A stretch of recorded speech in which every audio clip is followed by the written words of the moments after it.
વડોદરામાં દારૂની હેરાફેરીનો વધુ એક ચોંકાવનારો કેસ સામે આવ્યો છે। ગુજરાતમાં દારૂબંધી હોવા છતાં બુટલેગરો નવી રીતો અપનાવી દારૂની હેરાફેરી કરી રહ્યા છે।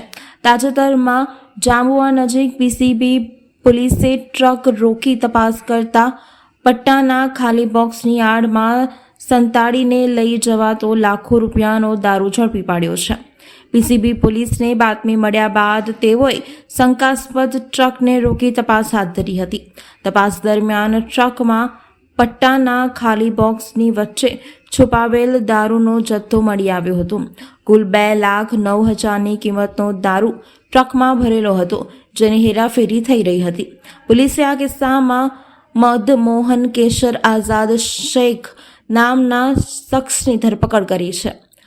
આ શખ્સ કુલ 13,85,132 રૂપિયાના મુદ્દામાલ સાથે પકડાયો છે। હાલ પીસીબી પોલીસ દ્વારા વધુ તપાસ હાથ ધરવામાં આવી રહી છે અને દારૂની હેરાફેરીમાં સંડોવાયેલા અન્ય લોકો સુધી પહોંચવા માટે પ્રયત્નો ચાલુ છે।